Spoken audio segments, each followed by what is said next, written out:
ہمارا رب تبارک و تعالی پہلے آسمان پہ نزول فرماتا ہے، آسمان 7 ہیں۔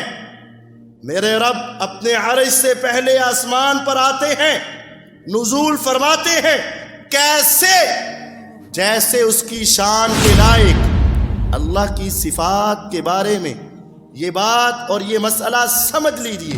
اور ہو سکتا ہے کسی ایک بکری کے پیچھے گئی ہو، دوسری طرف سے بھیڑیا آیا ہو، لے گیا ہو سکتا ہے ایک بکری کو پکڑنے گئی ہو، دوسری پیچھے سے گم ہو گئی ہو سکتا ہے بھیڑیا آیا ہو اور یہ عورت ذات اس کو دیکھ کے ڈر گئی ہو، اب مجھے ترس آیا، میں نے اس کو کیوں مارا؟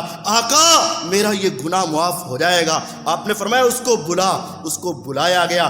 آپ نے پہلا سوال یہ پوچھا، مجھے یہ بتا این اللہ، تیرا اللہ کہاں ہے؟ فاشار السماء، اس کی انگلی آسمان کی طرف اٹھی۔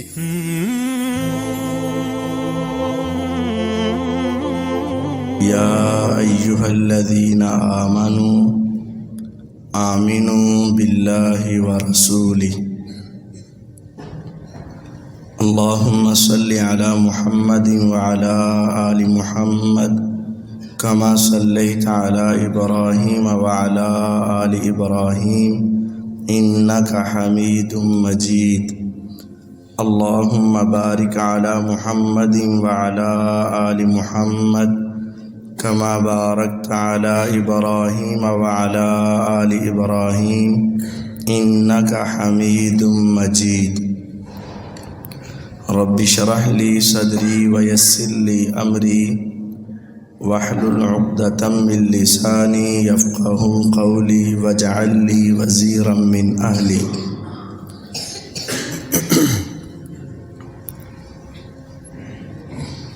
معزز سامعین کرام،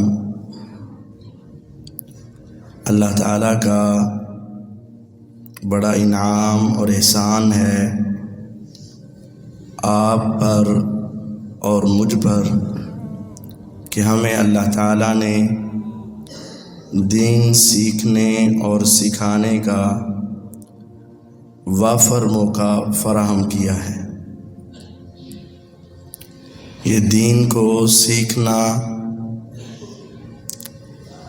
بہت عظیم عمل ہے اور اس کو سکھانا بھی بہت عظیم عمل ہے، اور سیکھ کر اس کے مطابق اپنا عقیدہ، نظریہ اور عمل کرنا یہ نجات کی ضمانت ہے۔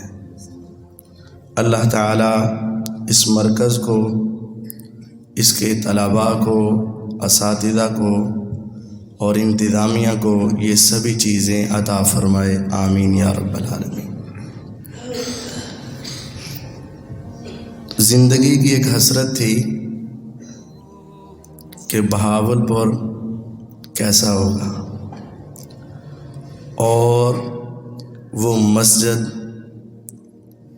یا مرکز کیسا ہوگا جہاں ہمارے جد امجد مولانا عبداللہ بہاولپوری رحمہ اللہ نے محنت کر کے اس گلشن کو آباد کیا ہوگا۔ اللہ تعالیٰ ان کے اوپر کروڑوں رحمتیں نازل فرمائے اور ان مراکز کو رہتی دنیا تک آباد فرمائے اور ان کے آباد کرنے والوں کے دونوں جہانوں کو آباد فرمائے، آمین یا رب العالمین۔ طلباء کے سامنے درس دینا انتہائی مشکل ہوتا ہے، اور پھر اگر اساتذہ بھی موجود ہوں تو اور مشکل ہو جاتا ہے۔ بہرحال سفر اسی مقصد کے لیے کیا ہے تو چند گزارشات آپ کے سامنے رکھ دیتا ہوں۔ جو مجھے عنوان دیا گیا تھا اسی کے مطابق ایک حدیث اور اس کی تھوڑی سی وضاحت آپ کے سامنے رکھتا ہوں۔ سن 9 ہجری تھی، نبی کریم صلی اللہ علیہ وسلم مسجد نبوی میں تشریف فرما تھے۔ سینکڑوں صحابہ کا اجتماع تھا۔ اچانک ایک شخص آیا اور اس کے آنے کا انداز نرالا تھا. شدید بیاض الثیاب شدید سواد الشعر لا یرا علیہ اثر السفر ولا یعرفہ منا احد. ایک انسان اچانک مسجد میں آیا. اس کا لباس انتہا درجے کا سفید اور اس کے بال انتہا درجے کے سیاہ.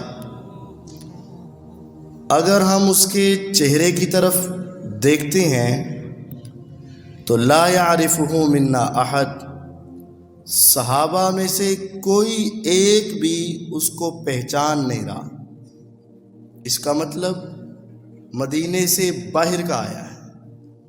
اگر مدینے کا رہائشی ہوتا تو سبھی صحابہ اس کو پہچان لیتے. ولا یرا علیہ اثر السفر، لیکن اس کے لباس کی سفیدی اور اس کے بالوں کی سیاہی، جس پر نہ گرد ہے نہ غبار، یہ بتلا رہی تھی کہ کہیں دور سے نہیں آیا.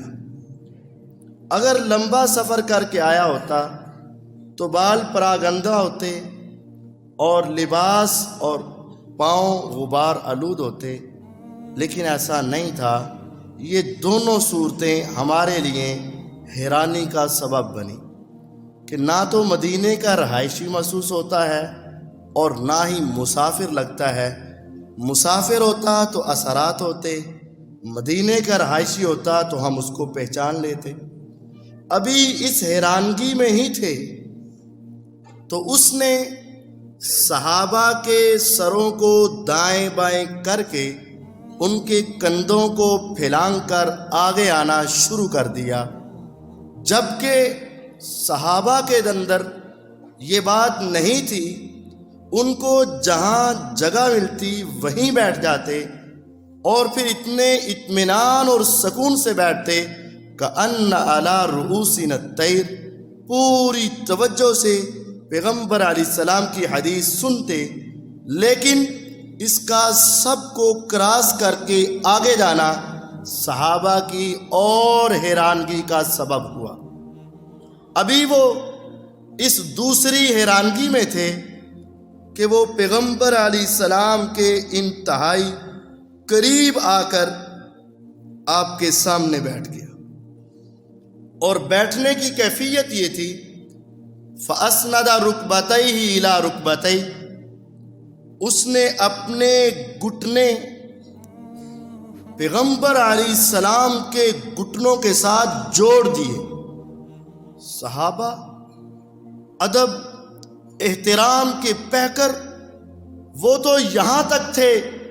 عمر بن عاص رضی اللہ عنہ کہتے ہیں کوئی اگر مجھ سے پوچھے کہ تیرے محبوب کے چہرے کے خد و خال کیا تھے، کہا میں بتا نہیں سکتا.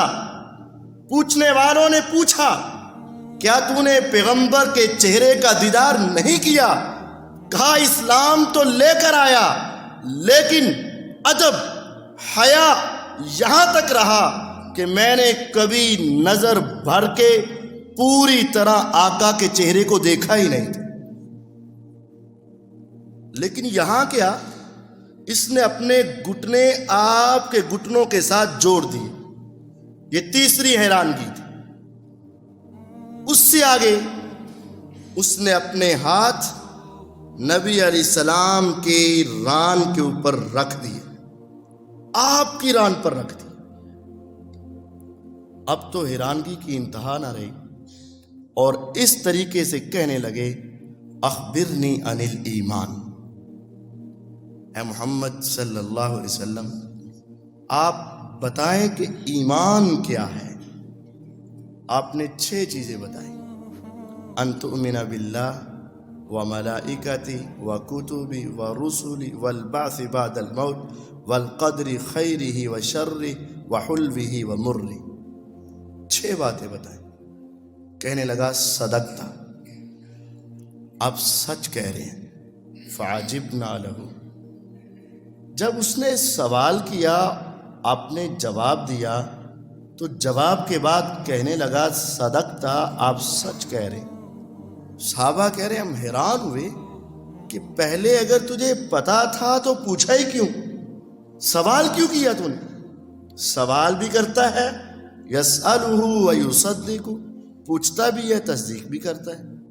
پھر وہ کہنے لگا اخبرنی عن الاسلام، مجھے بتلاؤ اسلام کیا ہے۔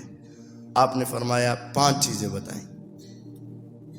آپ نے ان تقیم الصلاۃ وتؤتی الزکاۃ وتصوم رمضان وتحج البیت وتشہد ان لا الہ الا اللہ وانی رسول اللہ صلی اللہ علیہ وسلم، 5 چیزیں بتائیں۔ پھر وہ کہنے لگا اخبرنی عن الاحسان، مجھے احسان کے بارے میں بتلا، احسان کیا ہے؟ آپ نے فرمایا ان تعبد اللہ کأنک تراہ فإن لم تکن تراہ فإنہ یراک۔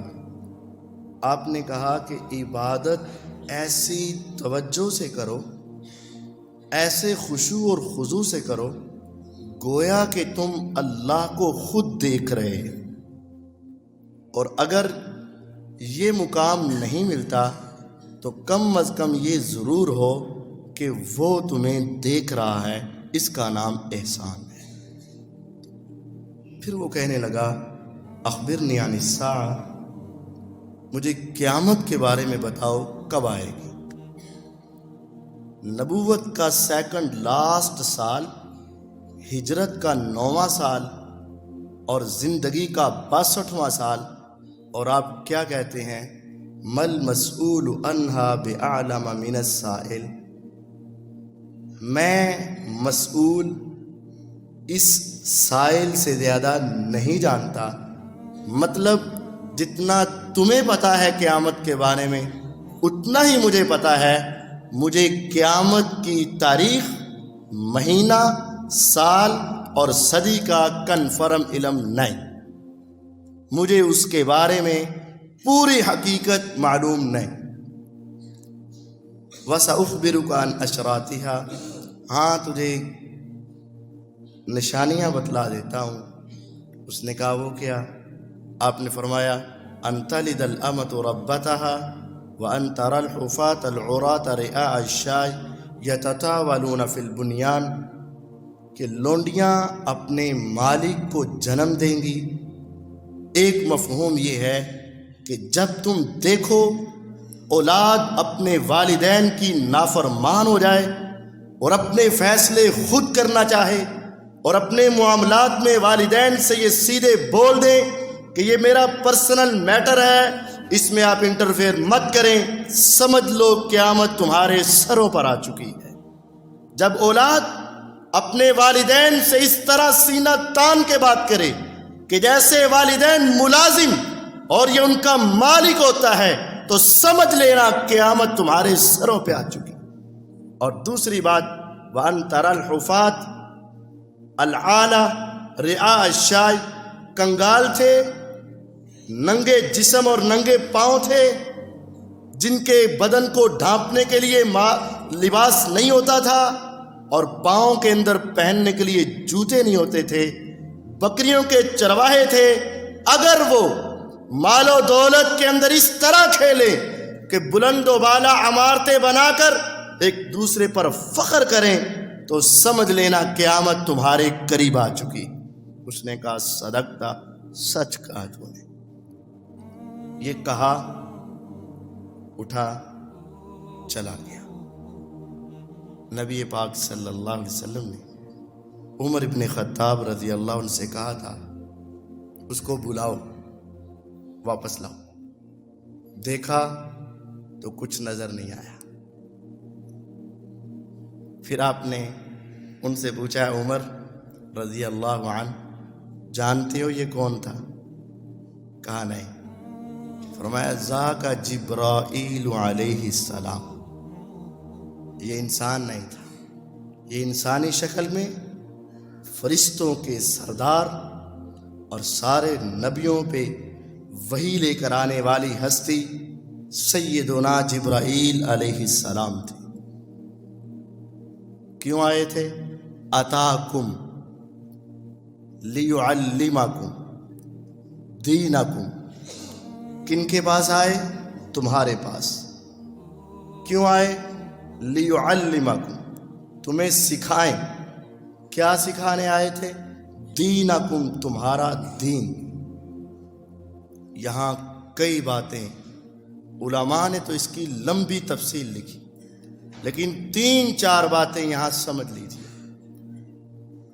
اتاکم، آسمان سے زمین پر انسانی شکل میں جبریل آئے تھے، اور وہ یہ سارے معاملات اس وجہ سے کر رہے تھے تاکہ ان کو شک ہی نہ پڑے کہ یہ انسان ہے یا فرشتہ ہے، اور محسوس یہ ہو کہ یہ ایک انسان ہے اور انسانوں میں سے بھی دیہات کا رہنے والا انسان ہے جس کو ابھی حالات اور معاملات اور ادب و آداب کا پتہ نہیں. ہو سکتا تھا کہ اگر پہلے پتہ چل جاتا فرشتہ ہے تو کوئی ملنے نہ شروع کر دیتے، کوئی باتیں نہ شروع کر دیتے، کوئی سوال نہ شروع ہوتا.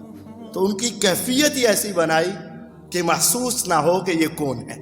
اسی وجہ سے وہ سب کو کراس کرتے ہوئے آپ تک پہنچے اور ادب و آداب ایسے رکھے، ورنہ وہ میرے نبی علیہ السلام کے انتہا درجے کے ادب کرنے والے تھے. دوسری بات یہ ہے اتاکم، تمہارے پاس آئے تھے، تمہیں سکھانے کے لیے آئے تھے. اگر وہ ان کے پاس ان کو سکھانے کے لیے آئے تھے تو ان کو مخاطب تو کیا ہی نہیں، ان سے سلام تو لیا ہی نہیں، ان سے گفتگو تو کی نہیں، ان کو پیغام تو سامنے رکھ کے دیا ہی کوئی نہیں. یہاں یہ بات علماء نے، شارحین نے، مفسرین نے لکھی کہ یقین جانیے دین وہی دین ہے جو نبوت کے اوپر وحی کے ذریعے پیغمبر علیہ السلام کی تصدیق کے ساتھ آئے. کعبے کے رب کی قسم، آسمان سے جبریل اترتے اور آ کر کھڑے ہو جاتے، صحابہ سے مخاطب ہوتے، میں آسمان سے جبریل آیا ہوں اور تمہارے لیے یہ دین لایا ہوں. صحابہ کے چہرے فوراً سے پہلے پیغمبر علیہ السلام کے چہرے کی طرف مڑتے. اگر 2 جہانوں کے سردار اس پر مہر لگا دیتے صحابہ مان لیتے. اگر آپ تصدیق نہ کرتے کوئی صحابی بھی پیغمبر کی تصدیق کے بغیر اس کی بات کو تسلیم کرنے کے لیے تیار ہی نہ ہوتا. کیوں؟ دین وہ ہے، شریعت وہ ہے، اسلام وہ ہے، وہی وہ ہے جو آسمان سے اترے، لیکن اس کے اوپر تصدیق اور مہر محمد الرسول اللہ صلی اللہ علیہ وسلم کی. جبریل بھی اگر مسئلہ بتائیں گے تو بواسطہ محمد الرسول اللہ صلی اللہ علیہ وسلم بتائیں گے. اسی وجہ سے ہمارے لیے وہی دین ہے، وہی شریعت ہے، وہی اسلام ہے جس کے اوپر مہر پیغمبر علیہ السلام کی لگی ہوگی. اتاکم لیعلمکم، وہ تمہیں سکھانے آئے تھے. دینکم، تمہارا دین سکھانے آئے تھے، لیکن بواسطہ پیغمبر علیہ السلام. اور یہاں دین کا لفظ بولا گیا، اس کا مطلب جس شخص کو اس حدیث کے تمام پہلوؤں کے صحیح معانی اور مفاہیم معلوم ہو جائیں اور وہ اس پر عمل کر لے، سمجھ لے کہ اس نے دین پر عمل کر لیا اور اس نے دین کو سیکھ لیا ہے. دین اس حدیث کو کہا گیا.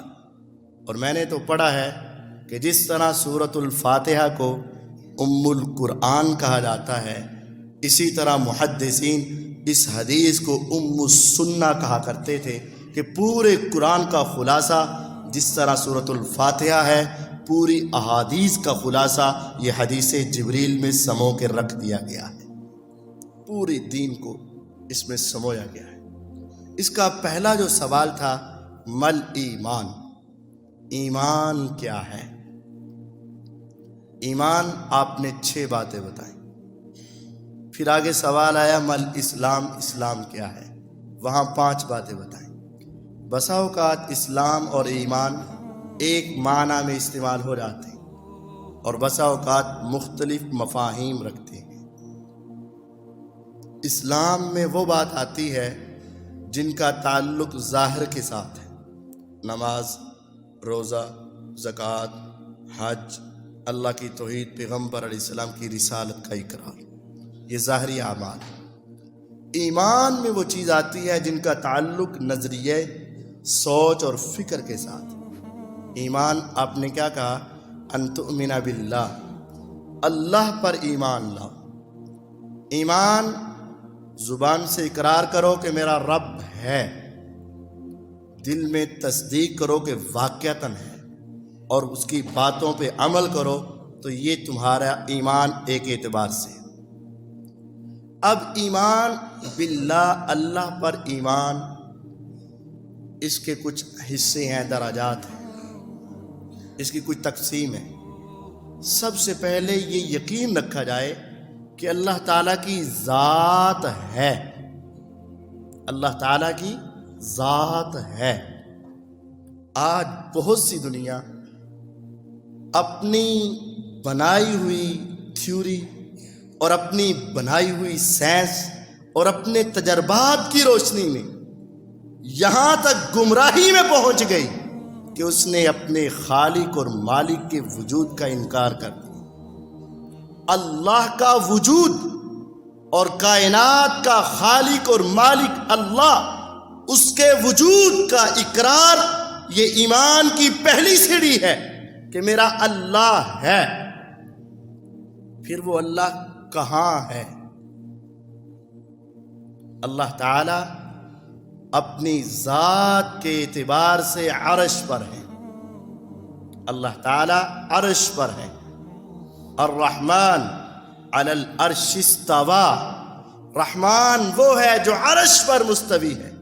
ان ربکم اللہ الذی خلق السماوات والارض فی 6 ایام ثم استوى علی العرش، تمہارا رب وہ ہے جس نے آسمان و زمین اور یہ سارے نظام کو 6 دنوں میں پیدا کیا، ثم استوى علی العرش، پھر اپنے عرش پر مستوی ہوا۔ عرش کہاں ہے؟ 7 آسمانوں سے اوپر، عند سدرۃ المنتہا، اس سے اوپر عرش ہے۔ اللہ تعالیٰ کا عرش ہے، عرش کے اوپر کرسی ہے، اور میرے اللہ تعالیٰ اپنی ذات کے اعتبار سے وہاں ہے۔ کچھ لوگ اللہ تعالیٰ کی ذات کے حوالے سے یہ گمراہ کن عقیدہ رکھتے ہیں کہ اللہ ہر شے میں موجود ہے، اور وہ کہتے ہیں ٹادے مسجد ٹادے مندر ٹادے جو کوئی ٹیندا ہی نہ مسلمان نہ بندے دا دل ڈائی دل وچ رب رہندا ہی۔ وہ کہتے ہیں کہ دل میں رب ہے، بس رب دلوں میں ہر شے میں ہے۔ یہ دنیا کا گمراہ کن اور بدترین قسم کا عقیدہ ہے، اور یہ بہت سے اسلام کا نام لینے والوں کا بھی عقیدہ ہے کہ مسلمانوں میں، کافروں میں، انسانوں میں، حیوانوں میں ہر شے میں رب ہے۔ غلط ہے، گمراہی ہے۔ تمہارا اور میرا رب کہاں؟ اللہ کی ذات آسمانوں کے اوپر، ینزل ربنا تبارک و تعالی کل لیلہ الی السماء الدنیا، ہر رات کے پچھلے پہر میرا رب ینزل، نازارہ ینزل، اوپر سے نیچے آنا، ینزل ربنا تبارک و تعالی، ہمارا رب تبارک و تعالی پہلے آسمان پہ نزول فرماتا ہے۔ آسمان 7 ہیں، میرے رب اپنے عرش سے پہلے آسمان پر آتے ہیں، نزول فرماتے ہیں۔ کیسے؟ جیسے اس کی شان کے لائق۔ اللہ کی صفات کے بارے میں یہ بات اور یہ مسئلہ سمجھ لیجیے، 2 قسم کے بلکہ 3 قسم کے عقائد ہیں۔ کچھ لوگ میرے رب کی صفات کا انکار کر دیتے ہیں، گمراہ ہیں۔ جیسے یہی صفت نزول، نیچے آنا، اللہ کی صفت کا انکار کر دیتے، گمراہ۔ اور کچھ لوگ اس کو مانتے تو ہیں لیکن اپنے جیسا مان لیتے ہیں کہ آتا ہے جس طرح ہم ایک جگہ کو چھوڑ کر دوسری جگہ آئے۔ میں آیا لاہور کو چھوڑ کر یہاں آیا، یہاں پہنچا تو لاہور نہیں، لاہور تھا تو یہاں نہیں۔ جو اپنے طرح سمجھتے ہیں یہ بھی غلط ہے۔ پھر کیسے ہے؟ تیسرا گمراہ کن کہتے ہیں آتے ہیں، ہم آتے نہیں سمجھیں گے، آتے کا لفظ بولیں گے لیکن آتے نہیں سمجھیں گے، جس کو تفویض کہہ دیتے ہیں، کچھ اور ہی مراد ہے، پتہ نہیں کیا مراد ہے، یہ بھی غلط ہے۔ صحیح عقیدہ کیا ہے؟ اللہ کی تمام صفات کے حوالے سے جس طرح ہو اسی طرح مانو۔ ینزل ربنا تبارک و تعالی کل لیلہ الی السماء الدنیا، ہر رات کے پچھلے پہر میرے رب آسمان دنیا پر آتے ہیں۔ کیسے؟ جیسے اس کی شان کے لائق ہے، نزول برحق ہے، ینزل نیچے آتے ہیں۔ اس کا مطلب میرے اللہ تعالیٰ عرش پر ہیں تو نیچے آتے ہیں نا۔ اگر ہر جگہ ہی ذات کے اعتبار سے سمجھ لیا جائے تو نزول کا معنی کیا رہے گا؟ عروج، اوپر جانا، معراج۔ میرے نبی علیہ الصلوۃ والسلام کو کیا کروائی گئی؟ معراج۔ معراج کیسے ہوئی؟ آپ کو آسمانوں سے اوپر عرش کے قریب اللہ تعالیٰ کے پاس پہنچایا گیا، معراج ہوئی۔ فرشتے ہر روز آسمان دنیا سے نیچے اترتے ہیں، تیرے اور میرے کندھوں پہ بیٹھتے ہیں، اور ہر روز واپس جاتے ہیں کس کے پاس؟ اللہ کے پاس۔ اللہ تعالیٰ کہاں ہے؟ اللہ تعالیٰ اوپر ہے۔ صحیح مسلم کی روایت، معاویہ بن حکم السلمی رضی اللہ تعالیٰ عنہ میرے نبی علیہ السلام کے پاس آئے، چہرے کا رنگ اترا ہوا، پاؤں لڑکھڑاتے ہوئے پیغمبر علیہ السلام کے پاس پہنچے۔ آپ نے پوچھا کیا ہوا؟ کہا ایک غلطی ہو گئی۔ اے اللہ کے نبی علیہ السلام، پوچھا کیا ہوا؟ کہا میرے پاس ایک باندی اور لونڈی تھی، آج اللہ کا شکر ادا کرو کہ تمہیں عزت ہے، وقار ہے، معاشرے کے اندر تم آزاد ہو۔ ایک وقت تھا جس طرح گائیں، بھینس، بھیڑ کو گلے میں پٹا ڈال کے کان سے پکڑ کے منڈی میں لا کے بیچ دیا جاتا ہے، اسی طرح انسان، مائیں، بہنیں، بیٹیاں، بیویاں اس طرح بیچ دی جاتی تھی۔ دنیا پکڑ کے لے جاتی اور بیچ دیتی تھی۔ بیٹیاں بیچ دی جاتی، بیٹے بیچ دیے جاتے، مائیں بیچ دی جاتی تھی۔ تو ایک صحابی نے اپنے کام کاج کے لیے اس وقت ایک عورت کو خریدا جس کو باندی اور لونڈی کہا جاتا ہے، اور اس نے اپنی بکریاں چرانے کے لیے اس کی ڈیوٹی لگا دی۔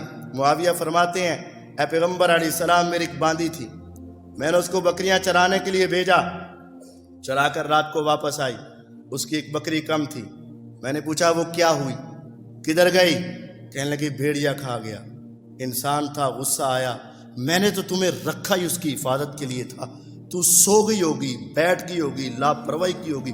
غصہ آیا، میں نے زور سے تمانچہ دے مارا، تھپڑ دے مارا۔ بعد میں مجھے خیال آیا عورت ذات ہے، سارا دن پہاڑوں کے اندر بکریوں کے پیچھے دوڑنا اور بھاگنا معمولی نہیں ہے۔ یہ بکریاں کوئی دائیں نکلی، کوئی بائیں، کوئی آگے گئی، کوئی پیچھے، اور ہو سکتا ہے کسی ایک بکری کے پیچھے گئی ہو، دوسری طرف سے بھیڑیا آیا ہو، لے گیا ہو سکتا ہے ایک بکری کو پکڑنے گئی ہو، دوسری پیچھے سے گم ہو گئی ہو سکتا ہے بھیڑیا آیا ہو اور یہ عورت ذات اس کو دیکھ کے ڈر گئی ہو۔ اب مجھے ترس آیا، میں نے اس کو کیوں مارا؟ آقا میرا یہ گناہ معاف ہو جائے گا۔ آپ نے فرمایا اس کو بلا۔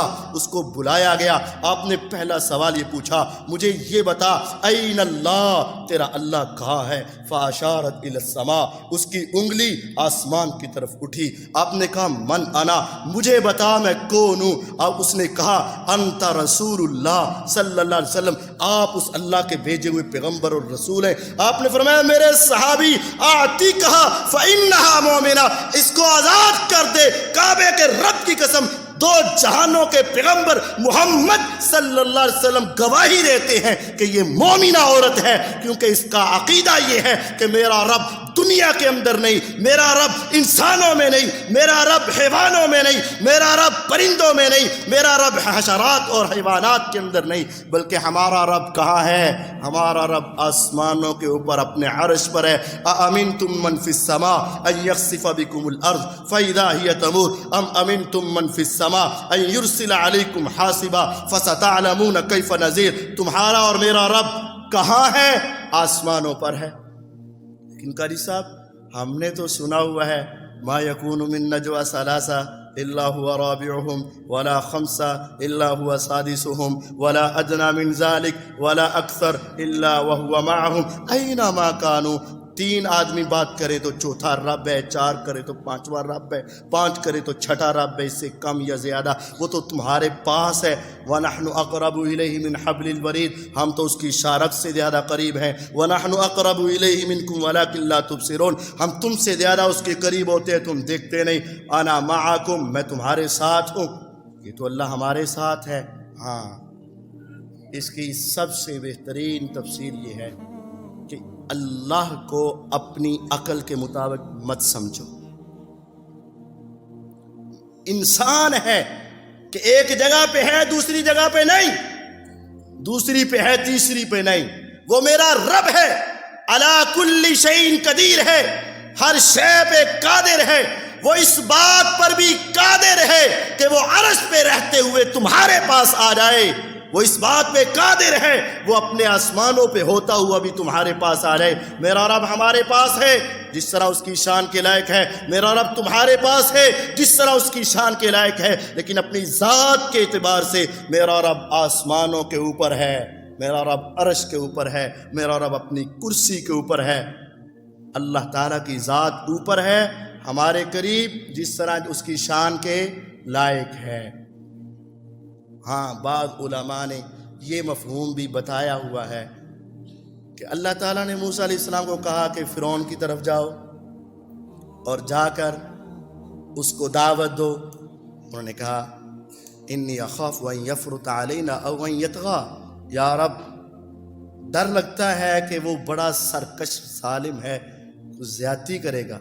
میرے رب نے کہا ہارون علیہ السلام کو ساتھ لے جاؤ، لا تخافا، خوف نہ کھانا، اننی معاکما اسمع و ارا، میں تمہارے ساتھ ہوں، سن رہا ہوں، دیکھ رہا ہوں، تمہیں غم کھانے کی ضرورت نہیں ہے۔ اس آیت کریمہ سے علماء نے ایک معنی یہ نکالا ہے کہ اللہ تعالیٰ ذات کے اعتبار سے اوپر ہے، علم، دیکھنے، سننے کے اعتبار سے ہمارے پاس ہے۔ یوں سمجھو جیسے وہ ہمارے ہی پاس ہے۔ جیسے آپ کسی کو دیکھ رہے ہو، میں تیرے کوڑ ہوں، میں تیرے پاس ہوں، مت سمجھو کہ میں تم سے دور گیا ہوں، میں تمہیں دیکھ رہا ہوں، تمہیں پہچان رہا ہوں، تمہاری باتیں سن رہا ہوں۔ اللہ تعالیٰ ہمارے پاس دیکھنے سننے کے اعتبار سے بھی ہے اور جیسی اس کی شان کے لائق ہے، لیکن اللہ کی ذات کو انسانوں میں سرایت کرتا ہوا ماننا کہ اس کے اندر بھی خدا، اس میں بھی خدا، اس میں بھی خدا، اس میں بھی خدا، یہ گمراہی کی انتہا ہے۔ اللہ تعالیٰ کو یوں مانو کہ اس کی ذات آسمانوں کے اوپر ہے اور آپ کا من اس کی گواہی دے گا۔ حدیث میں تو آتے ہیں، بڑے دلائل ہیں، لیکن جب انسان دکھوں کے اندر، پریشانیوں میں، جب اس کے سارے دروازے بند ہو جاتے ہیں نا، تو فطرت اس کے ہاتھ آسمان کی طرف اٹھتے ہیں اور اس کا چہرہ بھی ایسے اٹھتا ہے، خدایا اب تیرے سوا میرا کوئی نہیں ہے۔ انسان کا اندر گواہی دیتا ہے کہ اس کا رب کہاں ہے، آسمان پر، اوپر ہے، عرش پر ہے۔ تو اللہ تعالیٰ کی ذات کے حوالے سے یہ عقیدہ رکھیں کہ میرا اللہ اوپر ہے آسمانوں پر، اور اس کے 20 دلائل۔ دوسرا، اللہ تعالیٰ کی ذات ہے۔ کچھ لوگ کہتے ہیں اللہ تعالیٰ کے لیے جہت نہیں ماننی۔ کیوں بھی جہت کیوں نہیں ماننی؟ اور اللہ تعالیٰ کے لیے ذات کا لفظ نہیں بولنا، اللہ کے وجود نہیں بات نہیں کرنی، جسم نہیں ماننا۔ اللہ تعالیٰ کا جسم ہے، نور والا جسم ہے۔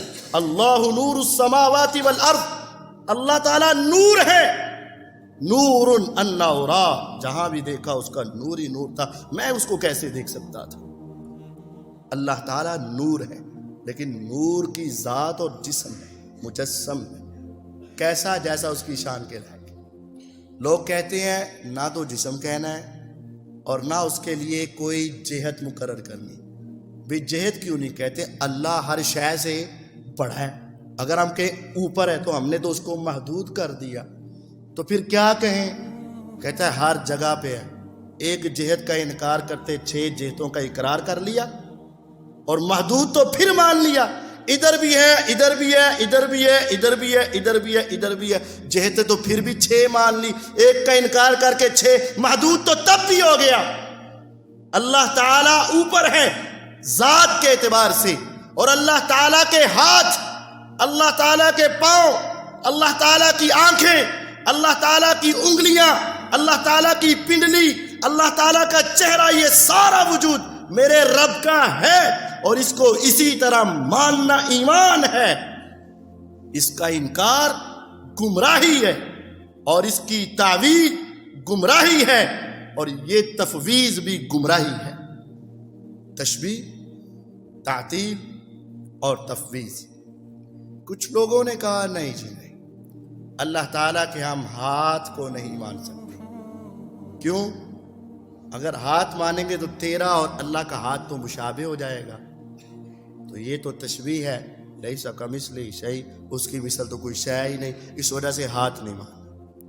دوسرے گروہ نے کہہ دیا ہاتھ تو مانیں گے اور اسی طرح کا مانیں گے، گمراہی ہے۔ لیس کمثلہ شیء اس کا جواب ہے۔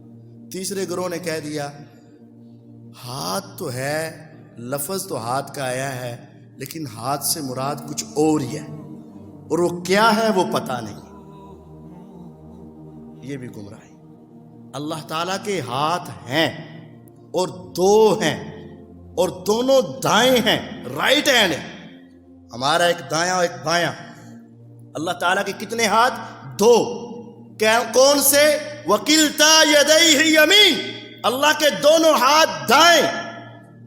کیسے؟ جیسے اس کی شان کے لائق۔ ہاتھ ہیں لیکن یہ نہیں کہہ سکتے کہ اس کے ہاتھوں میں ایک سیدھا ہاتھ ہے، اس کا الٹا ہاتھ ہے اور اس کے اندر 5 انگلیاں ہیں، انگلیوں میں 3 بینڈ ہیں، ایک انگوٹھا ایک چھوٹی انگلی ہے، ایک درمیان کی بڑی ہے، اس کے اوپر ناخن ہے، اس کے اندر خون چلتا ہے۔ یہ نہیں کہیں گے، یہ نہیں کہیں گے۔ جو ایسا کہے گا گمراہ ہے اور جو ہاتھ کا انکار کرے وہ بھی گمراہ ہے۔ ہاتھ ہیں، کیسے ہیں؟ جیسے اس کی شان کے لائق۔ وقالت اليهود يد الله مغلولة غلت أيديهم ولعنوا بما قالوا بل يداه مبسوطتان ينفق كيف يشاء۔ یہودیوں نے کہا اللہ کے ہاتھ باندھے ہوئے، فرمایا ان کی اس بکواس پہ اللہ کی لعنت، ان کے اپنے ہاتھ باندھے ہوئے۔ بل یداہ مبسوطتان، میرے رب کے دونوں ہاتھ کھلے ہیں۔ ان اللہ یبسط یدہ بالنہار لیتوب مسیء اللیل ویبسط یدہ باللیل لیتوب مسیء النہار۔ دن کا آغاز ہوتا ہے، میرے رب تعالی اپنے ہاتھ کو پھیلاتے ہیں رات کی تاریکیوں میں، دنیا سے چھپ چھپ کے گناہ کرنے والے دیکھ لے۔ جس طرح آج اجالے ہو رہے ہیں اسی طرح روز قیامت بھی تیرے پردے ہٹا دیے جائیں گے اور گناہ نظر آئیں گے۔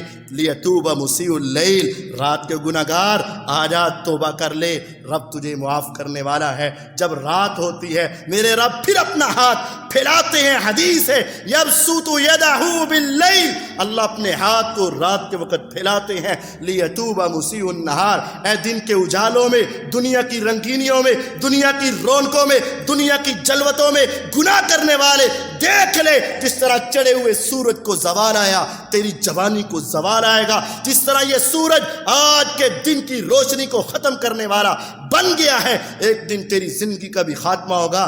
تو بھی اپنے رب سے توبہ کر لے، ہر روز صبح شام صبح شام صبح شام صبح شام میرے اللہ اپنے ہاتھ کو پھیلا کے لوگوں کو توبہ کی طرف بلاتے ہیں۔ اس کا مطلب میرے رب کا ہاتھ ہے۔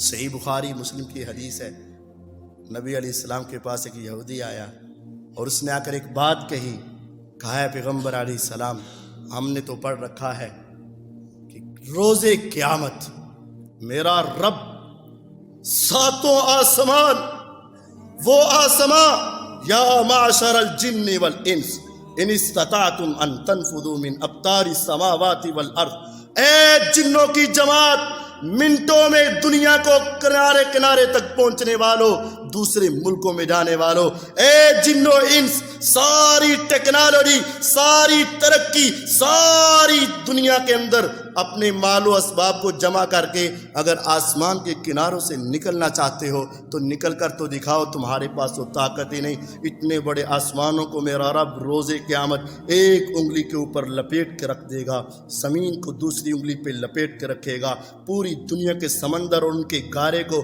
اپنی تیسری انگلی پہ لپیٹ کے رکھے گا, پوری دنیا کے درختوں اور جنگلات کو چوتھی انگلی پہ لپیٹ کے رکھے گا, وسائر الخلائق, اور باقی ساری مخلوقات کو اپنی مٹھی میں لے کر کہے گا والارض جمیعا قبضته یوم القیامہ والسماوات مطویات بیمینی, سب کچھ اس کے دائیں ہاتھ میں لپٹ جائے گا اور وہ پوچھے گا لمن الملک اليوم, بتاؤ تکبر کرنے والوں, بادشاہ ہو, وزیر ہو, گمنڈ کرنے والوں, اپنے مال و دولت کے اوپر اترانے والوں, آج بتاؤ لمن الملک اليوم, آج بادشاہی کس کی؟ آسمان کس کی انگلی پہ, زمین کس کی انگلی پہ, پہاڑ کس کی انگلی پہ, یہ سارے پانی اور سمندر کس کی انگلی پہ, ساری مخلوقیں کس کے ہاتھ میں؟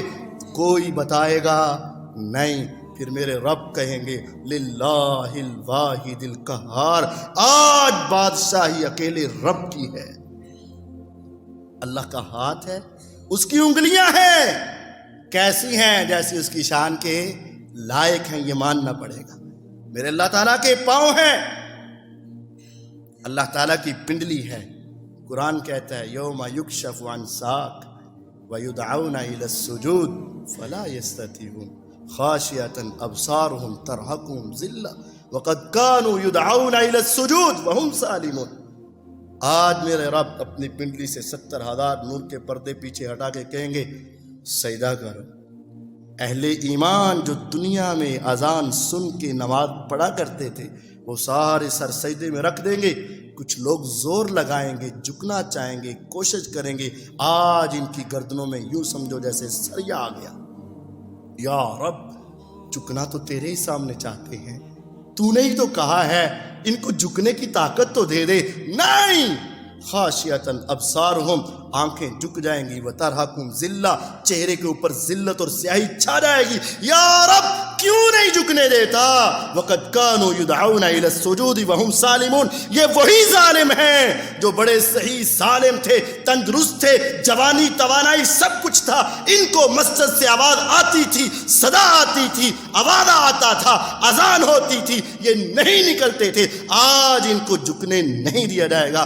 روز قیامت یہ بندہ مومن آج دنیا کے اندر جس کے چہرے کے لیے, جس کے دیدار کے لیے, جس کی ذات کے لیے اپنی جبین نیاز کو جھکاتا ہے, رب نظر نہیں آتا. ہاتھ اٹھاتا ہے وہ نظر نہیں آتا, آنسو برساتا ہے وہ نظر نہیں آتا, دعائیں کرتا ہے, گڑ گڑاتا ہے وہ نظر نہیں آتا. محسوس ہو جاتا ہے کہ بہت قریب سے سن رہا ہے لیکن نظر نہیں آتا. کیا ہوگا؟ قیامت کے دن اللہ کی پنڈلی کو دیکھ کر اہل ایمان سجدے میں گر جائیں گے. اللہ تعالیٰ کی آنکھیں ہیں لیکن یہ نہیں کہنا کہ ہمارے جیسی ہیں. کیسی ہیں؟ جیسی اس کی شان کے وَاصْنَعِ الْفُلْكَ بِأَعْيُنِنَا.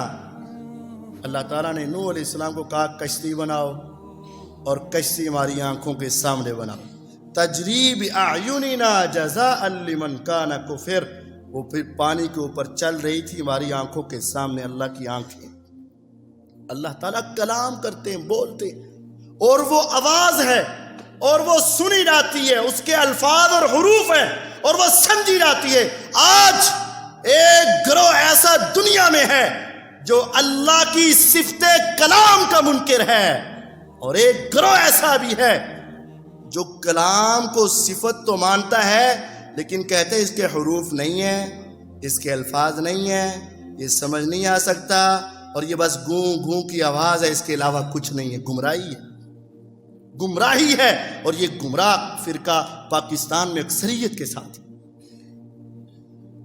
اللہ کی صفت کلام, یہ قرآن اللہ کی صفت ہے, اللہ تعالیٰ کا چہرہ ہے.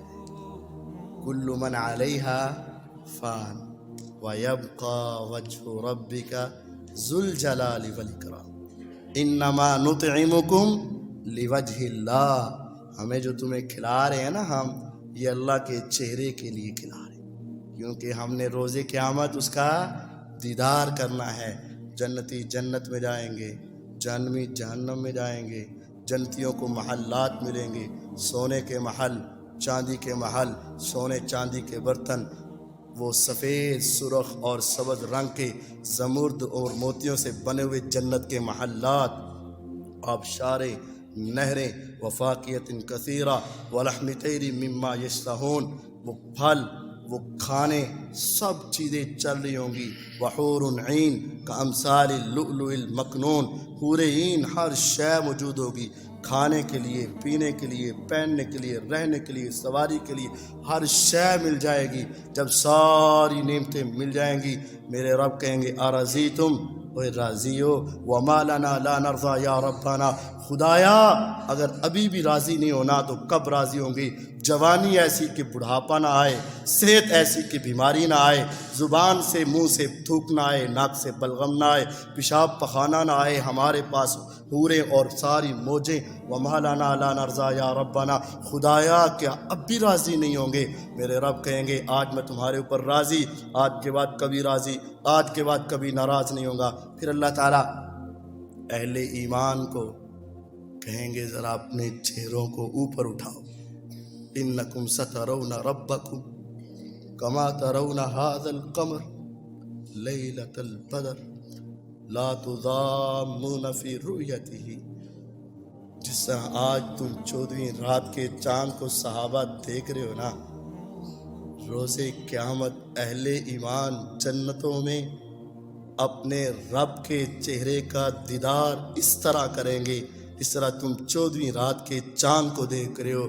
اور کعبے کے رب کی قسم، وہ جنت کے محلات، وہ جنت کی حوریں، وہ جنت کے کھانے، وہ جنت کے پینے، وہ جنت کے لباس، وہ جنت کی نعمتیں اللہ کے دیدار کے سامنے ہیچ نظر آئیں گی. اور اہل ایمان کو میرے رب کے چہرے کو دیکھ کر جو لذت محسوس ہوگی، میرے آقا تو جہانوں کے سردار کہا کرتے تھے اللہم انی اسألک لذت النظر الی وجہک والشوق الی لقائک.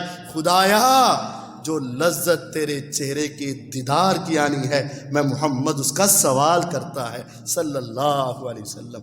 اے اللہ ہمیں بھی اپنے چہرے کا دیدار نصیب فرما. کتنا خوبصورت ہوگا. آج دنیا کی خوبصورتی دیکھ کر انسان کی آنکھیں کھلی رہ جاتی ہے، دانتوں نیچے انگلی آ جاتی ہے، تخیلات تصورات میں چلا جاتا ہے، انسان کی عقل دھنگ رہ جاتی ہے. کیا خوبصورت منظر ہیں، کیا خوبصورت منظر ہیں، کیا خوبصورت چہرے ہیں. لیکن وہ رب کتنا خوبصورت ہوگا، کتنا خوبصورت ہوگا، کتنا خوبصورت ہوگا جس کے چہرے کی لذت کا سوال محمد الرسول اللہ صلی اللہ علیہ وسلم کا. اللہ تعالیٰ کا چہرہ ہے، اس کو دیکھنے کے لیے اپنی آنکھوں میں حیا پیدا کر، اس کو دیکھنے کے لیے اپنی آنکھوں کی حفاظت کر. بہرحال اللہ تعالیٰ کی ذات ہے، اس پر ایمان، اور اس طرح ایمان جس طرح ہے یہ ضروری ہے. پھر اللہ تعالیٰ کی صفات ہیں. اللہ تعالیٰ کا دیکھنا تیرے دیکھنے سے مختلف ہے، اس کا سننا تیرے سننے سے مختلف ہے، اس کا بولنا تیرے بولنے سے مختلف ہے. میری آنکھیں کھلی ہیں تو دیکھوں گا لیکن کچھ لمٹ ہے. لیکن وہ سواء منکم من اسر القول ومن جہر بہ ومن هو مستخف باللیل وسارب بالنہار. رات کی تاریکی ہو، دن کا اجالا ہو، کہاں بھی ہو، لوگوں کے اندر یا تنہائی میں ہو، زمین کی تہ میں ہو یا پہاڑوں دریاؤں اور غاروں کے اندر ہو، کہیں بھی ہو، وہ آسمان کا رب اپنے عرش پہ بیٹھ کے تمہیں دیکھ رہا ہے. نبی سلیمان علیہ السلام کے دور میں اتنا کچھ اللہ نے ان کو دیا، ہواؤں پہ کنٹرول دیا، جنات پہ اختیار دیا، سب کی بولیاں سمجھائیں، پرندے ان کے تابع کیے، لیکن بارش کا کنٹرول ان کو دیا نہیں دیا. بارش ہوئی نہیں، کئی مہینے نہیں ہوئی، قحط سالی کا منظر پیش آیا. انہوں نے اپنی قوم سے، امت سے فرمایا ہم نکلیں گے، میدان میں جائیں گے، ہاتھوں کو اٹھائیں گے، آنکھوں کو برسائیں گے، اس کے سامنے گڑ گڑائیں گے، آسمان کے رب بارش برسائیں گے، ہم کل چلیں گے. کل نکلے، ابھی راستے میں جا رہے تھے، کہا رک جاؤ رک جاؤ، چلو واپس. اے سلیمان علیہ السلام، ابھی تو ہم میدان میں پہنچے ہی نہیں، ابھی ہم نے وہاں ہاتھ اٹھائے نہیں، ابھی یہ زبانیں ہلی نہیں، آنکھیں برسی نہیں، چہرے اٹھے ہی نہیں، اللہ سے باتیں کی نہیں تو واپس کیوں جائیں؟ لقد سقیتم بدعوت غیرکم، تمہیں مانگنے کی ضرورت نہیں، تمہیں پانی مل جائے گا، بارش اتر آئے گی۔ کیسے اترے گی؟ فرمایا تمہیں کیا معلوم، میں گزر رہا تھا، میں نے نیچے زمین کی طرف دیکھا کہ ایک چھوٹی سی چونٹی ذرا الٹی لیٹ کر اس طرح جاتی ہے، پاؤں نیچے ہوتے ہیں، کمر اوپر ہوتی ہے، وہ اس طرح لیٹی رافعۃ قوائمہا الی السماء، اپنے پاؤں کو آسمان کی طرف اٹھا کر کہہ رہی تھی یا رب انا خلق من خلقک لیس بنا غنی عن سقیاک۔ خدایا اگر نبی سلیمان تیری مخلوق ہے، اگر یہ انسان تیری مخلوق ہے، تو اگر ہم بھی تو تیری مخلوق ہے نا، ہم بھی تو تیری تعریف کے نغمے گاتی ہیں نا، تیری حمد بیان کرتی ہیں نا، اللہ ہمیں بھی تیری بارش کی بوندیں چاہیے۔ فرمایا آسمان کے رب نے اپنے عرش پہ بیٹھ کے اس کی اس حالت کو دیکھا بھی ہے اور اس کی آواز کو سنا بھی ہے اور قبول بھی کیا ہے، وہ تمہیں بارش عطا کر دے گا۔ وہ رب سمیع ہے، اس قدر سمیع ہے کہ تم دنیا سے چھپ سکتے ہو، دنیا سے چھپ سکتے ہو، کبھی چھت میں چلے گئے، کبھی تہ خانے میں چلے گئے، کبھی باہر چلے گئے، کبھی اندر آ گئے، کبھی دروازوں کو بند کر لیا، کبھی تم نے کانوں کے اندر ہینڈ فری لگا لی اور یہ سمجھا کہ دنیا نہیں سن رہی، لیکن یاد رکھ وہ اللہ ہر شے کو، ہر آواز کو سن رہا ہے، یہ سن، یہ عقیدہ رکھ۔ اور یہ عقیدہ میری سندا نہیں، تیری موڑدا نہیں، میری تیرے اگے تیری اودے اگے، یہ گمراہی کا عقیدہ ہے۔ جو رب زمین پہ پڑی ہوئی چونٹی کی آواز سن سکتا ہے اور اس کو قبول کرتا ہے، تو یقین کر لے انسان کی عزت چونٹی سے بڑھ کر ہے، انسان کا احترام چونٹی سے بڑھ کر ہے، انسان کے اوپر رحم چونٹی سے بڑھ کر ہے، انسان سے محبت چونٹی سے بڑھ کر ہے۔ تمہیں تو خود کہا ہے ادعونی استجب لکم، ان کو کہہ دو کہ مجھے پکار کر تو دیکھو، میں تمہاری قبول کروں گا۔ میرا رب سمیع ہے اور ہر ایک کی سنتا ہے، ہر وقت سنتا ہے، قریب نزدیک سے سنتا ہے، اونچی آہستہ سنتا ہے، اپنے پرائے کی سنتا ہے، اس کو پکار۔ اللہ سمیع ہے، اللہ تعالیٰ بصیر ہے، ہر شے کو دیکھنے والے، یہ عقیدہ بھی رکھ۔ اللہ تعالیٰ کی صفات، اللہ تعالیٰ کی ذات، اللہ تعالیٰ کی فعلی صفات اور ذاتی صفات، سب پہ ایمان لانا تفصیل، بڑی تفصیل ہے، سب کے اوپر اجمالی طور پر ایمان لاؤ۔ میں اللہ تعالیٰ کی تمام صفات جو کتاب و سنت میں ہیں اس پر من و عن ایمان لاتا ہوں، یہ ضروری ہے۔ اللہ تعالیٰ کے بعد میں اپنے بات ذرا وسیع ہو گئی، اس کو سمیٹنا چاہتا ہوں۔ ان تؤمن باللہ، اللہ پر ایمان لاؤ، و ملائکتی، فرشتوں پر ایمان لاؤ۔ فرشتے اللہ کی مخلوق ہیں، یہ ایمان۔ آج بہت ساری دنیا فرشتوں کا انکار کر، فرشتے کوئی نہیں ہے، نظر نہیں آندے، جو نظر نہ آئے اس پر بھی ایمان لا، یہ ایمان۔ ان تؤمن باللہ و ملائکہ، فرشتوں پر ایمان۔ فرشتوں پر ایمان کیا ہے؟ اللہ کی مخلوق ہے، اللہ تعالیٰ نے ان کو نور سے بنایا ہے۔ کون سا نور؟ اللہ نے اپنے نور سے نہیں، نور کی اقسام ہیں۔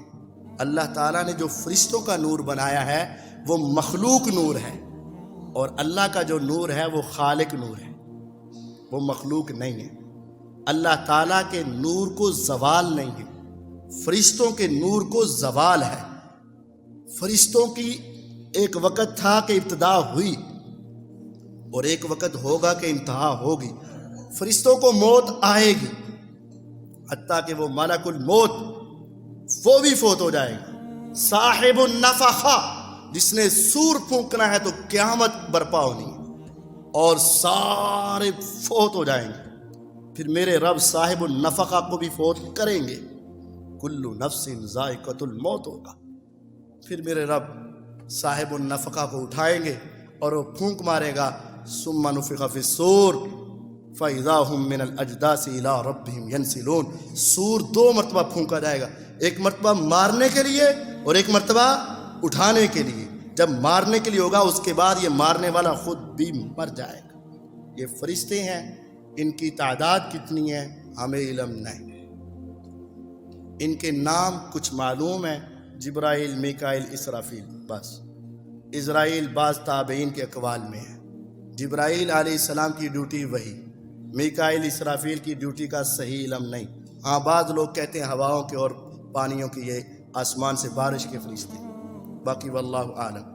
باقی فرشتوں کی مختلف ڈیوٹیاں ہیں، کچھ تو وہ ہیں لہو معقبات من بین یدی ومن خلفی یحفظونہ من امر اللہ، کچھ وہ ہیں جو تمہاری حفاظت کے لیے ہیں، اور کچھ وہ ہیں ان للہ ملائکۃ یطوفون فی الطرق، جو آج بھی اس محفل اور مجلس کو گھیرے ہوئے ہوں گے، کچھ وہ ہیں جو دینی حلقوں اور مجلسوں میں آتے ہیں، کچھ وہ ہیں جو تیرے اور میرے کندھے پہ بیٹھتے ہیں، فجر کو آتے ہیں، عصر وقت جاتے ہیں، عصر کو آتے ہیں، فجر وقت جاتے ہیں۔ ان للمساجد اوتادا الملائکۃ جلساؤہم، کچھ وہ ہیں جو بس مسجدوں میں بیٹھ کر عبادت کرتے ہیں اور مسجد کے نمازیوں سے محبت کرتے ہیں، اور کچھ وہ ہیں جو بیت المعمور میں ہے، بیت اللہ کے بالکل عین اوپر آسمانوں پر ایک بیت المعمور 7ویں آسمان پہ نبی علیہ الصلوۃ والسلام جب معراج کی رات گئے، ابراہیم علیہ السلام ایک دیوار سے ٹک لگا کر بیٹھے، کہا یہ دیوار کس چیز کی ہے؟ کہا یہ بیت المعمور ہے، بیت المعمور والطور وکتاب مستور فی رق منشور والبیت المعمور، قسم ہے بیت معمور کی۔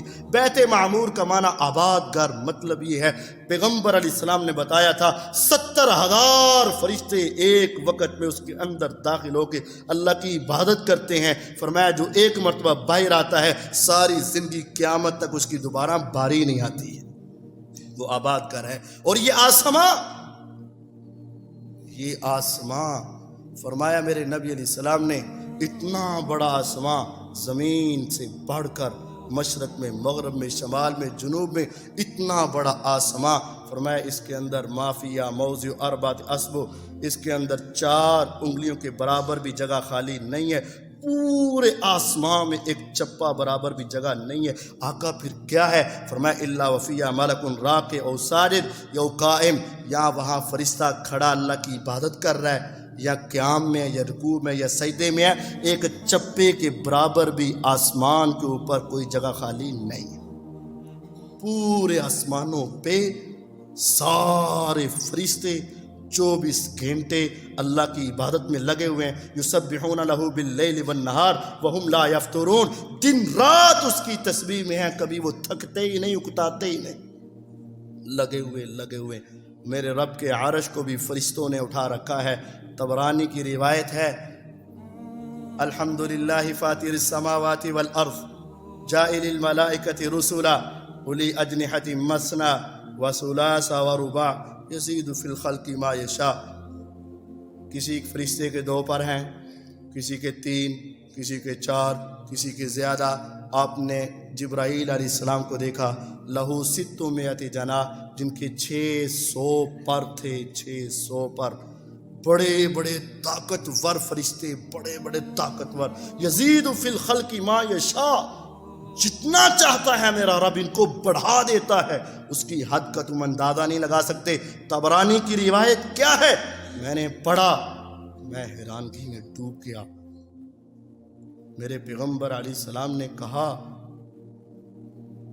جن فرشتوں نے اللہ کے عرش کو اٹھا رکھا ان کے صرف کان سے لے کر کندھے کا فاصلہ، کان سے کندھے کا فاصلہ اتنا ہے کما بین السماء والارض، جتنا زمین سے آسمان کا فاصلہ۔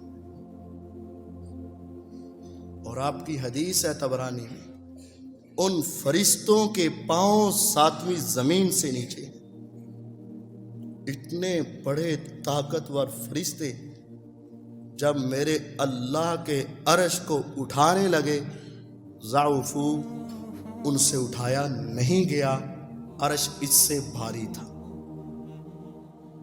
اتنے طاقتور فرشتوں سے اللہ کا عرش نہیں اٹھایا گیا۔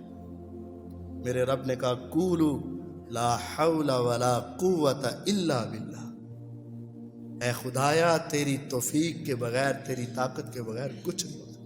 انہوں نے پڑھا، اللہ نے ان کو عرش اٹھانے کی طاقت عطا فرمائی۔ اللہ نے فرشتے رکھے۔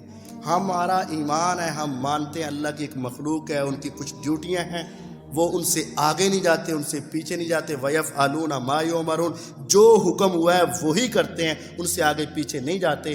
دنیا نے ایک جھوٹی کہانی بنائی ہوئی ہے، ہاروت ماروت آئے تھے، یہ سچ ہے۔ انہوں نے دنیا کو جادو سکھایا تھا، یہ سچ ہے، اتنا قرآن میں ہے۔ آگے جھوٹ ہے، ان کو کسی عورت کی نظر پڑی، اس کے محبت میں گرفتار ہوئے، اس کے ساتھ غلط کام کیا، پھر اللہ تعالیٰ نے پوچھا تم دنیا کی سزا لوگے آخرت کی؟ انہوں نے کہا دنیا چھوٹی ہے، آخرت بڑی ہے، ہمیں دنیا کی دے دے۔ میرے رب نے ان کو ایک کنویں کے اندر الٹا لٹکایا ہوا ہے، قیامت تک اوندے منہ میں لٹ کریں گے، قیامت کو ان کو آزاد۔ یہ بکواس ہے، جھوٹ ہے۔ فرشتے میرے رب کے حکم سے نہ آگے بڑھتے ہیں نہ پیچھے بڑھتے ہیں۔ وَيَفْعَلُونَ مَا يُؤْمَرُونَ، جو حکم ہوتا ہے وہ کرتے ہیں، اس کے علاوہ کچھ نہیں کرتے۔ یہ اللہ کی مخلوق ہے، کتنے ہیں جتنے اللہ چاہتا ہے۔ ہم سب پر ایمان لاؤ۔ وَكُتُبِ، اللہ کی کتابوں پر ایمان لاؤ۔ اللہ تعالیٰ نے کتنی کتابیں نازل کی، اس کی صحیح تعداد ہمیں معلوم نہیں۔ 4 بڑی کتابیں ہیں، تورات، انجیل، زبور، قرآن، یہ 4 بڑی۔ صحف ابراہیم و موسیٰ کا تذکرہ بھی قرآن مجید، ابراہیم علیہ السلام پر بھی صحیفے آئے۔ پوری اللہ نے کتنی کتابیں نازل کی ہیں ہمیں نہیں پتہ، تو ایمان کیسے لائیں؟ ایسے لائیں، اے اللہ جتنے تیرے فرشتے ہیں ہم سب کو مانتے ہیں، اے اللہ جتنی تو نے کتابیں نازل کی ہم سب کو مانتے ہیں۔ اچھا ایک بات کا خیال رکھیں، بس اوقات بائبل سامنے آ جاتی ہے، جس کو عہد نامہ قدیم جدید یعنی تورات اور انجیل کو آج کل اکٹھا کر کے بائبل بنایا ہوا ہے۔ یہ بائبل ہے، یہ تورات ہے، یہ انجیل ہے، میں اس کو مانتا ہوں، یہ نہیں کہنا، کیونکہ یہ تحریف شدہ ہے۔ یہ کیا ہے؟ اس کو میں تورات کو اللہ کی کتاب مانتا ہوں نہیں، اس میں جو اللہ تعالیٰ نے نازل کیا تھا میں اس کو مانتا ہوں، اس میں سے یہ نہیں، کیونکہ یہ اس میں تحریف ہوئی ہے۔ تورات میں تحریف ہوئی، انجیل میں تحریف ہوئی۔ آپ نے یہ کہنا ہے اللہ نے جو تورات اتاری تھی میں اس کو مانتا ہوں، جو انجیل اتاری تھی میں اس کو مانتا ہوں، جو اللہ نے صحف اتارے تھے میں ان سب پر ایمان لاتا ہوں۔ لیکن یہاں ایک اور بات قابل غور ہے، سب کو ماننا تو ہے لیکن سب پر عمل نہیں کرنا۔ ماننا ہے، عمل بسا اوقات عمل کے بغیر بھی مانا جاتا ہے۔ تورات کو مانیں گے لیکن اس کے احکامات پہ عمل نہیں کریں گے، انجیل کو مانیں گے کہ اللہ نے اتاری تھی لیکن اس کے احکامات پہ عمل نہیں کریں گے، صحف ابراہیم و موسیٰ کو مانیں گے میرے رب نے اتارے تھے لیکن اب ان کے اوپر عمل نہیں کریں گے۔ اسی طرح سمجھ لو کہ ہم فقہ کو بھی مانتے ہیں لیکن عمل اسی پر کرتے ہیں جو کتاب و سنت کے موافق ہے، مانتے سبھی کو، بس عمل اسی کے اوپر جو کتاب و سنت۔ آگے تومن باللہ و ملائکتی و کتبی و رسول، اللہ کے رسولوں پر ایمان۔ اللہ تعالیٰ کے رسول کتنے تھے؟ کتنے تھے؟ معروف ہے 1,24,000، ایسا نہیں۔ وَرُسُلًا قَدْ قَصَصْنَاهُمْ عَلَيْكَ مِنْ قَبْلُ وَرُسُلًا لَمْ نَقْصُصْهُمْ عَلَيْكَ، کچھ کا ہم نے تمہیں بتایا، کچھ کا ہم نے تمہیں بتایا نہیں۔ جب اللہ نے نہیں بتایا تو میں کیسے بتا سکتا ہوں؟ یہ جملہ بولنا 1,24,000 انبیاء رسل، یہ غلط ہے، درست نہیں۔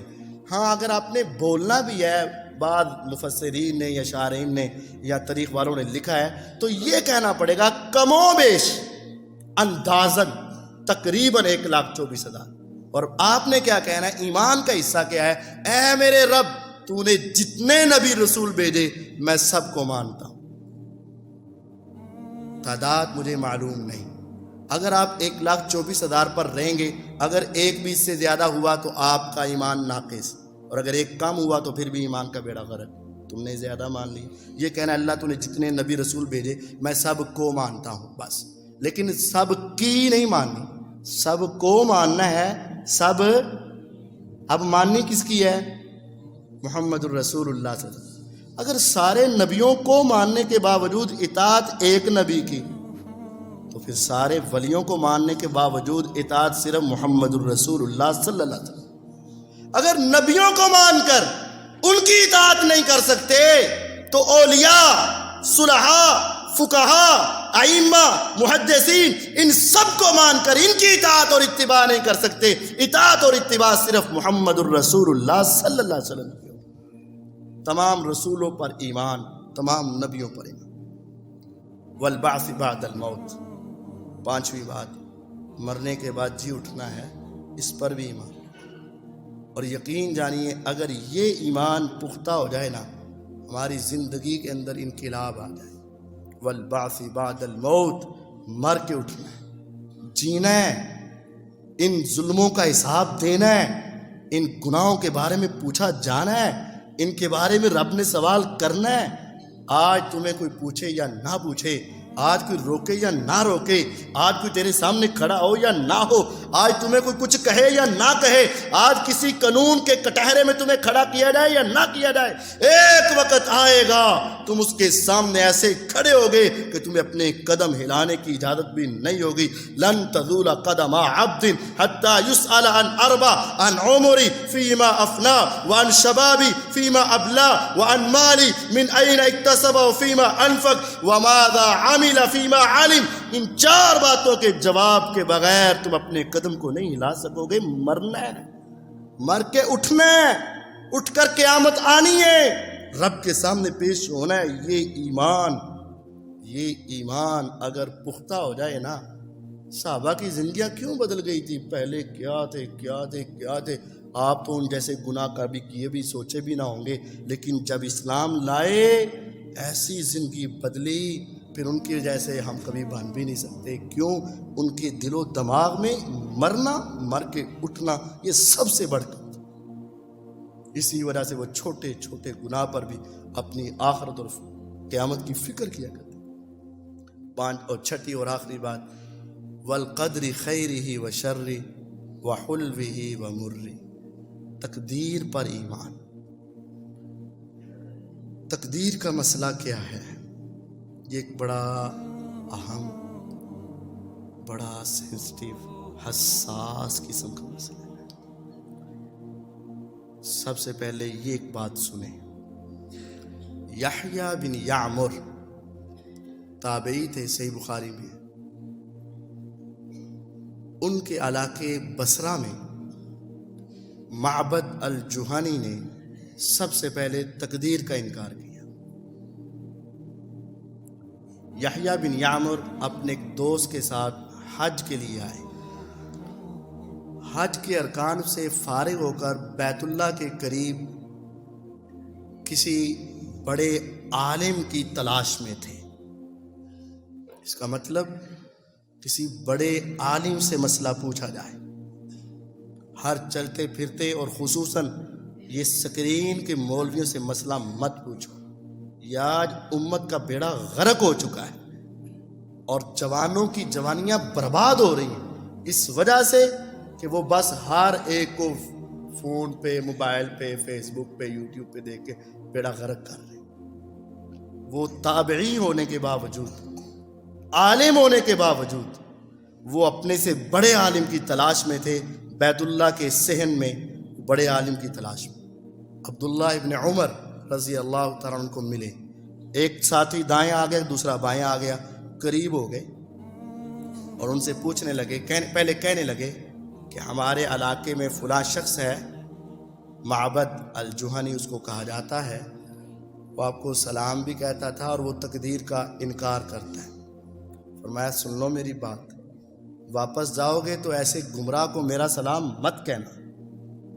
اور پھر انہوں نے کہا اللہ کی قسم، اگر تمہارے پاس احد پہاڑ کے برابر اونچا، لمبا، چوڑا، ٹھوس اور وزنی اتنا بڑا سونے کا ڈھیر ہو جو 7 کلومیٹر لمبا، تقریباً 1 کلومیٹر اونچا اور لمبا چوڑا پہاڑ اور اتنا ٹھوس سونا ہو، اور اس سونے کو تم سارا اللہ کے راستے میں خرچ کر دو اور تمہاری نیت میں اخلاص ہو، ریاکاری نہ ہو، اور صرف تم میں یہ خرابی ہو کہ تم تقدیر کا انکار کر رہے ہو، اللہ کی قسم اللہ تمہارے خرچ کیے ہوئے سونے کو قبول نہیں کرے گا۔ اس کا مطلب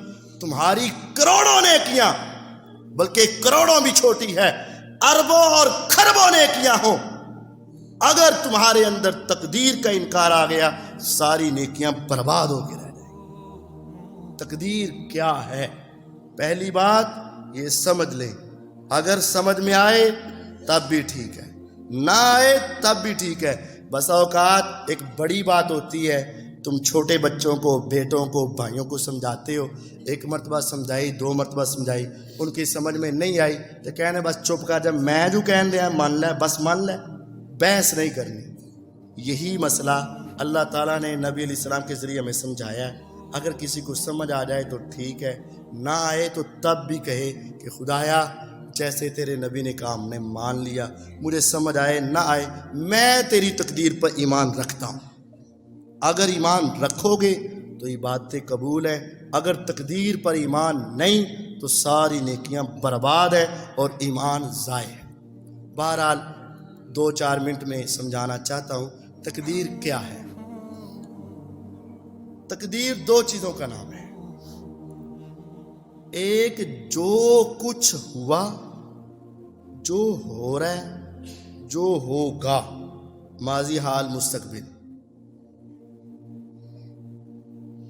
ان تمام چیزوں کو میرے رب جانتے تھے، جانتے ہیں اور جانتے رہیں گے۔ تقدیر کا ایک حصہ یہ ہے، اور ایک یہ ہے کہ سارے اعمال، اچھے اور برے فعل، ان تمام کا خالق اللہ ہے۔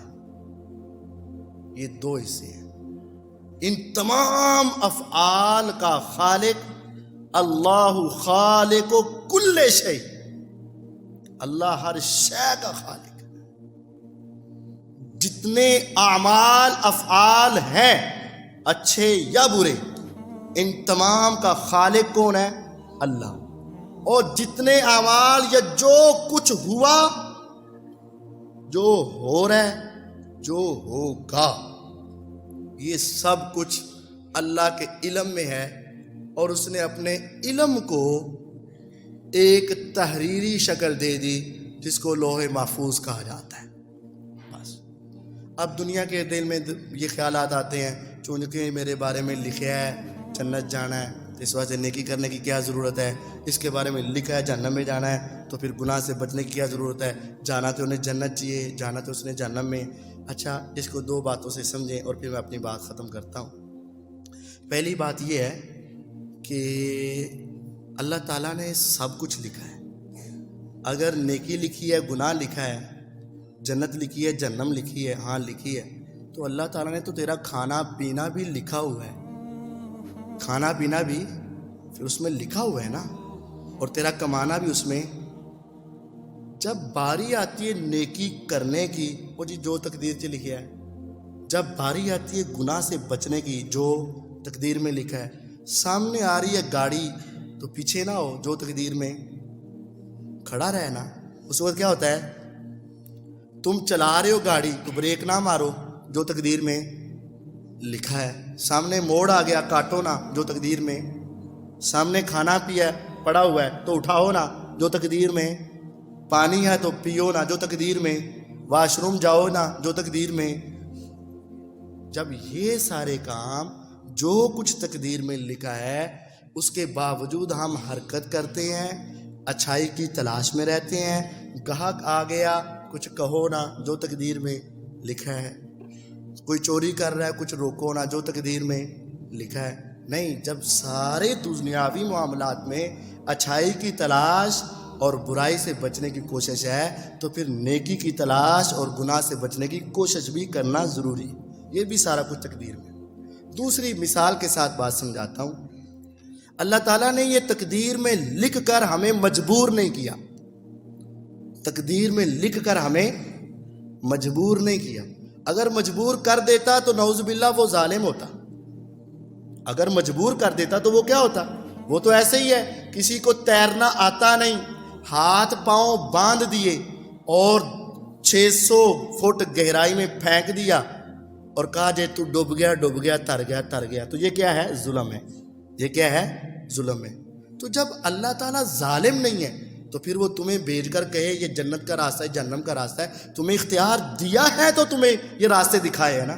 نعوذ باللہ اگر یہ کہا جائے کہ اس نے اپنی مرضی سے جنت جہنم میں بھیجنا ہے تو پھر رسول کیوں آئے، نبی کیوں آئے، پیغمبروں نے جنگیں کیوں کی، ان کے خون کیوں نکلے، ان کو گالیاں کیوں پڑی, یہ سارا نظام کیوں چلا؟ اگر تقدیر میں مجبوری تھا تو یہ سارا نظام نہ ہوتا. یہ سارا نظام مطلب ہے کہ بندہ مجبور نہیں. اس کو ایک مثال سے سمجھو. چلو اسی مثال سے سمجھ لو. یہ درس ہو رہا ہے, ہم نے اس درس میں پہلے ایمان باللہ کی بات کی, اس میں کچھ حدیثیں بیان کی, کچھ فرشتوں کی بات کی, اور آپ نے یہ درس سنا ہوا ہے. یہی کیسٹ, یہی درس اگر کسی بیٹھک میں لگ جاتا ہے, کوئی بندہ کے اندر ادھر آ, میں تمہیں ایک درس سناتا ہوں, تو تم اس کو سننا شروع کرتے ہو اور تم اس کو بتا دیتے ہو اس کے بعد ابھی انہوں نے یہ واقعہ پیش کرنا ہے, وہ کر دیتا ہے. میں نے بولنا ہی ہے نا اس میں, میرے درس میں, پھر کہتا ہوں ابھی یہ کہنا ہے, تو میں کہہ دیتا ہوں, پھر ابھی یہ کہنا ہے. تو اب بتاؤ میں وہ اس کے اندر جو بول رہا ہوں تمہارے کہنے کی وجہ سے بول رہا ہوں کہ اپنی وجہ سے بول رہا ہوں؟ تمہارے کہنے کی وجہ سے یا اپنی وجہ سے؟ اپنی وجہ سے. اللہ تعالیٰ نے ہمارے ماضی کو, ہمارے حال کو, ہمارے مستقبل کو دیکھا ہوا ہے, علم ہے اس کے پاس, اس کو پتہ ہے اس نے کیا کیا کیا کیا کیا کیا کرنا ہے, اس کو سارا ہی پتہ ہے. اس نے وہ پتہ ہوئی چیز کو کیا کر دیا, لکھ دیا. وہ نہ بھی لکھتا تو ویسا ہی ہوتا, اس نے لکھ بھی دیا تو ویسا ہی ہوا. وہ تمہیں بتا بھی دے تو تب بھی ویسا ہی ہوگا. تبت یدا ابی لہب وتب ما اغنا عنہ مالہ وما کسب سیصلی نارا ذات لہب. بتا دیا تھا نا کہ تو نے کدھر جانا ہے, جنت. بتایا تھا نا اس کی زندگی میں, تو وہ بچا نہیں بچا. یہ اللہ تعالیٰ نے ہمارے آئندہ کے حالات کو دیکھا ہوا تھا, اللہ تعالیٰ کے علم میں ہے. اللہ نے اپنے علم کے ساتھ وہ سب کچھ لکھ دیا. اس کا نام تقدیر ہے, اس میں کسی کو مجبور کرنے والی بات نہیں ہے. ان 6 چیزوں پہ ایمان, اللہ کی ذات پہ, فرشتوں پہ, رسولوں پہ, کتابوں پہ, مر کر دوبارہ اٹھنے پہ, اور تقدیر پہ. ان 6 چیزوں پر ایمان ہوگا تو ایمان کامل ہے. پھر آگے اسلام ہے, پھر آگے احسان ہے, پھر آگے قیامت ہے. اللہ تعالیٰ مجھے اور آپ کو سمجھنے اور اپنی اصلاح کرنے کی توفیق عطا فرمائے. وآخر دعوانا ان الحمدللہ رب العالمین. خیر کی بات آگے شیئر کیجیے اور اپنے لیے صدقہ جاریہ بنائیے.